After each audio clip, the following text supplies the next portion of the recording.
Habibi, welcome to the Saudi Pro League Central. Yeah, I'm your man, the gentleman, and yeah, we'll be bringing you live watch-alongs and pre-match and post-match match reactions. This is the Saudi PL Central. We're also going to be bringing you player interviews, transfer news, and hopefully, as things go on, it won't just be it won't just be myself in this little room. I have some crazy plans for entertaining you guys.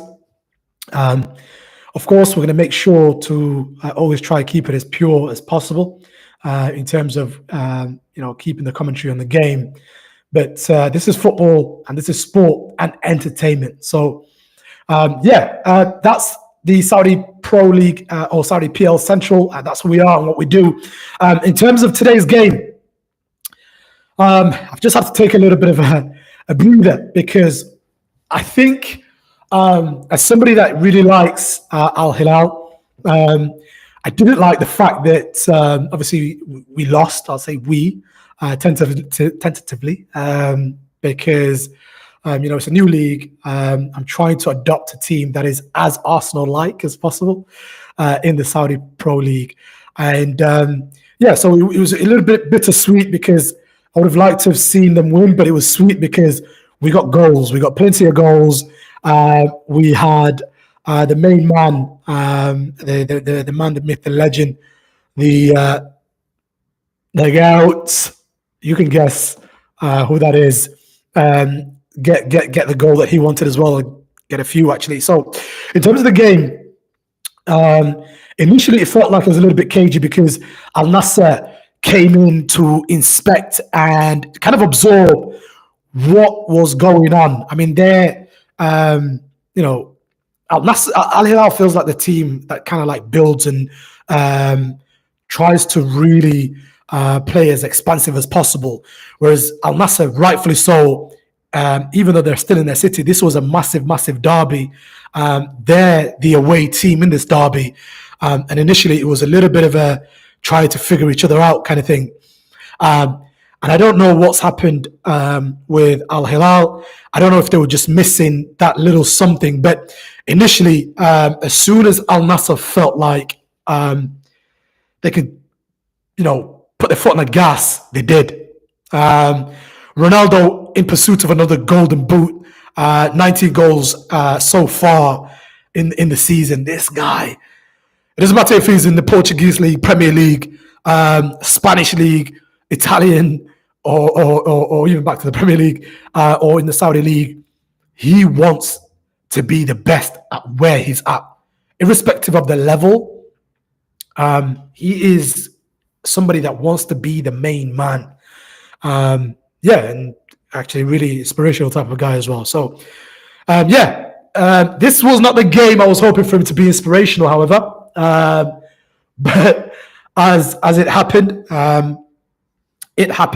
and he on the 60 at the moment he's got sort of only 69 goals left until he gets 1,000 goals.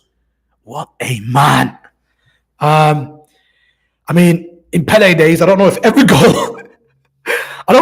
goal was recorded, but Cristiano Ronaldo at the age of 40. To be 69 goals away from getting 1,000 goals. It feels like if you were born to be a player,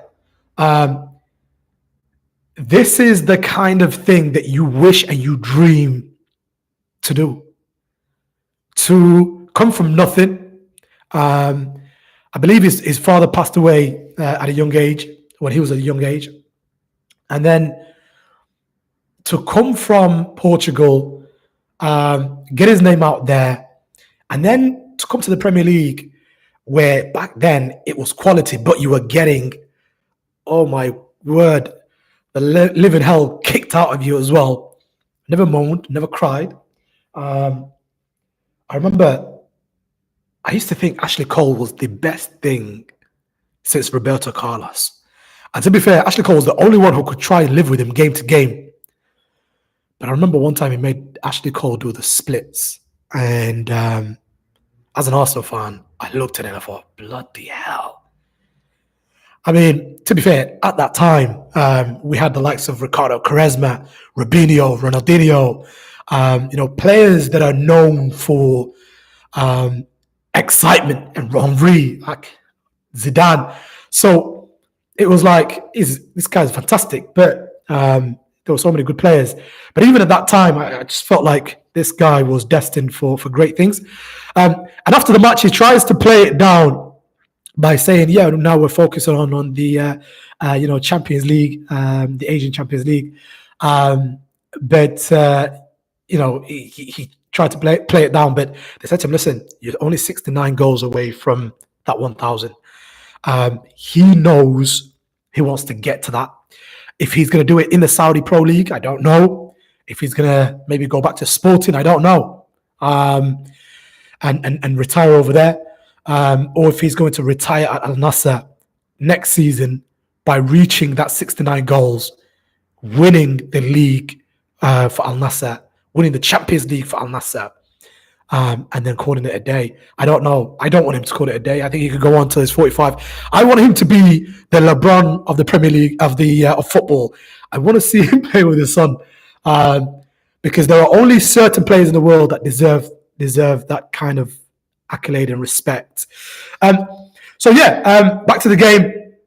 Ronaldo got us off and running. Ball, fantastic work by Sadio Mane. Ball comes in from the left-hand side. Ronaldo meets the ball with his left foot on the 47th minute. Boom. That was the second goal. Before that, actually, just before half-time, Ali Al-Hassan. How can I forget? Ali Al-Hassan. Ball comes out to him. He picks it up from outside the box. I wouldn't say it was either edge of the box. It was bang in the middle of the box. Picks it up, right foot curler. Yeah. And I don't know what noise that was, but it was me yanking a ball in my imagination. And you know what? This guy, when he's put it top net, I was surprised because Banu is not a short guy. If you've never seen Banu as a goalkeeper, he was touted to be one of the best goalkeepers in the world, and he was touted to come into some of the best European teams. But Banu, stature-wise, for me, looks like Courtois. And Ali Al-Hassan picked up that ball, curled it, top bins, and Banu's there struggling.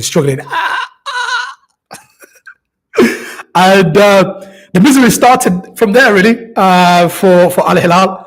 And then, when you're thinking, okay, let's go and do something. On the 47th minute, Mane puts in work, crosses it in for Ronaldo. Ronaldo meets it with his left foot, right foot, header, overhead kick.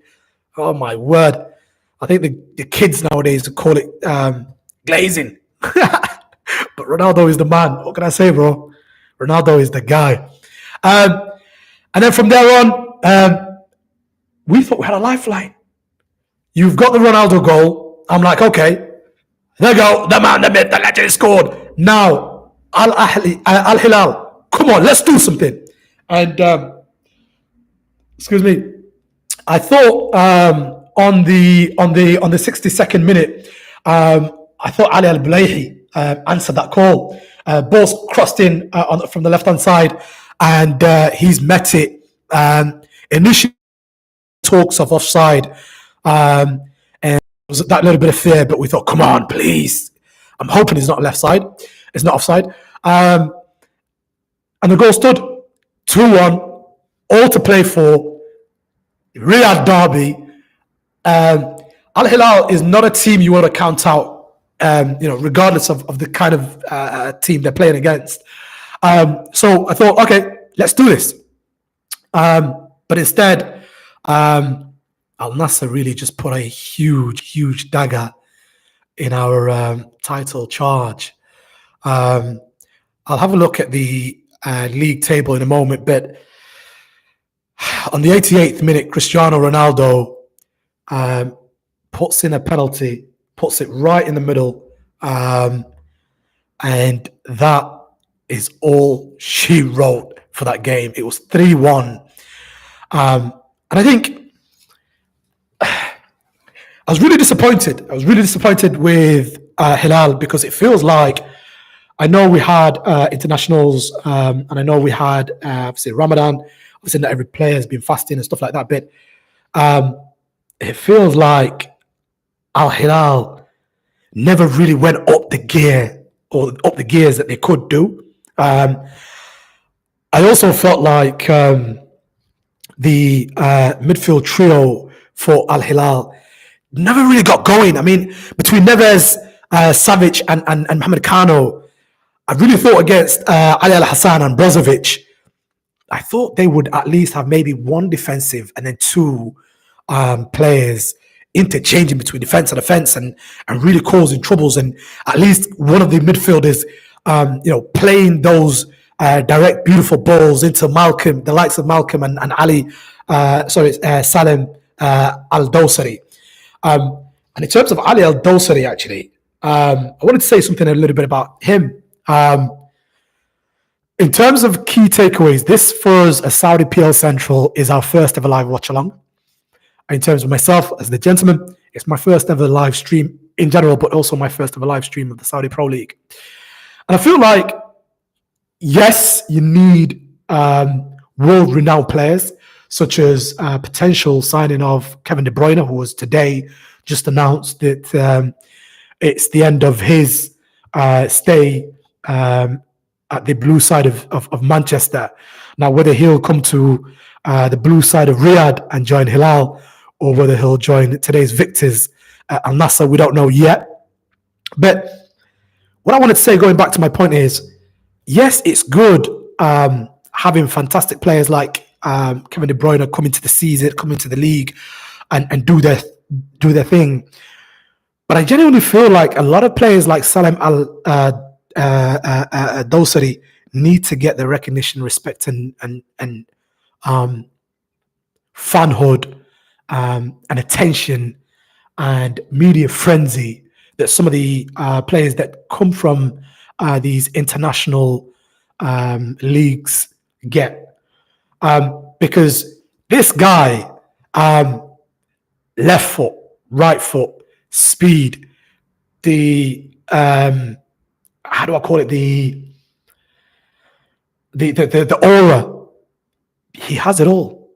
And there are so many players like that are Saudi players, from defense to midfield to offense, that could really be an example for the Saudi Pro League, because I genuinely believe the Saudi Pro League will start to get a lot of respect when some of the national players for the Saudi Pro League go on to the World Cup stages and really perform. What you want to do is get players like Al-Dosari become the Neymars of the world.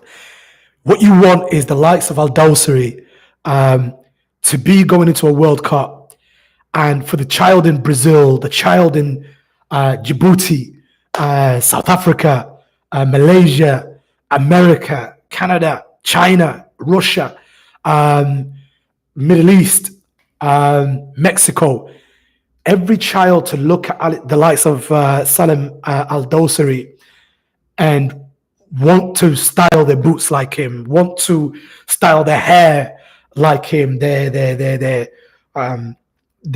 mannerisms like him.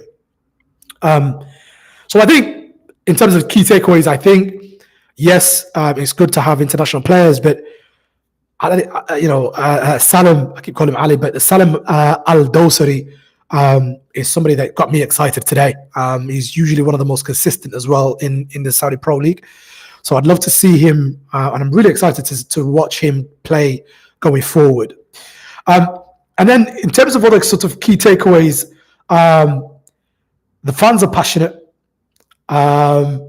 From seeing the Al Hilal fans not giving up because they're used to Al Hilal having tough times and then really coming back again and trying again and again to either get the draw or get the win. And they've seen success how many occasions, which I guess gives football fans of any team that confidence to support their team. But fantastically passionate. And then you had the Al Nassr fans who, right from minute off, wanted it to be known that they're here, they're going to make noise, they're the opposition, they're going to get behind their team. And they were jumping up and down as if it was some team from Eastern Europe. Those Eastern European teams are some of the most passionate teams I've ever seen in my life.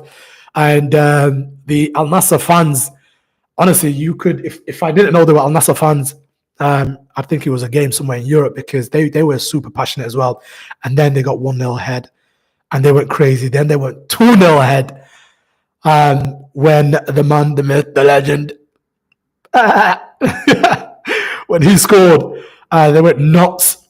And then they even got behind the team even more when we scored Ali Al Bulayhi when he managed to get that goal back, and then when Ronaldo scored the penalty, oh my word, it felt like they took over the stadium.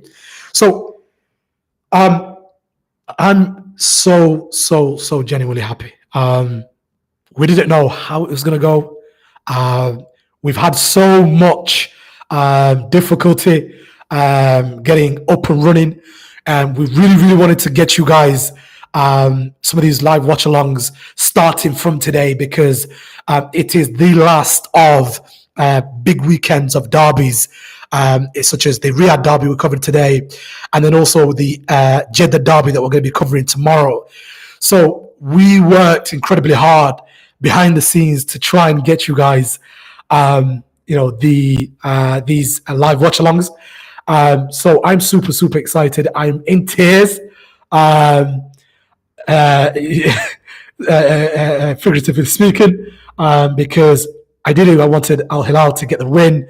I wanted the GOAT Ronaldo to do his GOAT-like things, but for Al Hilal to go away with the victory. But it seems like it's tears for Al Hilal fans because Ronaldo is 69 goals away from 1,000 goals. The man is just about human, and we are going to be covering every game he's going to be involved in the Saudi Pro League for as long as he plays. So yeah, we worked incredibly hard to get here in terms of getting you this live watch along today. We've had so many obstacles, and I think you can tell by my eye bags. I've not slept for a few nights, and the fun continues. Tomorrow we have another spectacular live watch along, this time for the Jeddah derby between Ivan Toney, the man who couldn't stop scoring goals in the Premier League. He's going to be involved in his first ever monstrous derby, prestigious derby, one of the oldest derbies, to be fair, actually, in the Jeddah derby between Ahli and Ittihad. And then you've got former Ballon d'Or winner, an absolute beast in Benzema. Excuse me. That was one of the challenges that I've had to overcome to get you guys this live. I think Destiny decided to give me the sniffles a day or two before we were due to go live. So, but Benzema has taken the season by the scruff of the neck. At the moment, looking at the league table, these guys, in terms of today's game, Al Nassr, they're on 54 points. Saying that, what's that, 6-7 points behind Ittihad. Excuse me. Now, if Ittihad lose tomorrow, that's 7 points, and then obviously Ittihad have got to lose again twice and draw once more for Al Nassr, and then Nassr have got to be squeaky clean, which, listen, when it gets to this time of the season, and we're in that April-May period. Yeah, you can't be hoping and praying for others to do you a favor. But look, Al Hilal came. Today's attendance was just over 25,000. I want to see that grow even more, and that's why we're here. Because there are so many fans that were even in the live channel saying, "Look, how can we attend the games? How can we watch the game? Where can we watch the games?" And some of these guys that I'm not going to name now, who put the games on live, get in touch with us, and we'll we'll sure to give you free shout-outs initially, but long term, get in touch. But yeah, I mean, the Ittihad tomorrow, if they win, they're going to go on to 64 points. That's 10 points ahead of Nassr, and then Hilal have lost today, so they were already 4 points behind Ittihad. Now with a game in hand, that's going to be 7 points, 8 points actually. So we've got, how many points are Hilal on? Yeah, 5. So they were 5 points behind, actually, 5 points behind. It's going to be 8 points tomorrow if Ittihad beat Ahli. And now, Ahli's a bit of a weird team, but tomorrow's live, we'll save it for that because they are one of the most talented teams. They've got some of the best players, such as Ivan Toney and Mahrez. They've got a fantastic squad. But they seem to be relishing in 5th place with 48 points. But yeah, looking forward to tomorrow's game. We're going to be going live for 15 minutes at 6 p.m. to give you the team lineups between Ahli and Ittihad for the Jeddah derby. And then we're going to be going live again, just as we did today, to give you a full match day live watch along. And then, just like we have now, we're going to be giving you the review of what transpired in that match. I hope you've enjoyed our first ever live stream. We are the Saudi PL Central. I am your man, the gentleman. I'm really looking forward to bringing you another game tomorrow. And we have so much planned to entertain you guys. This is the first video, but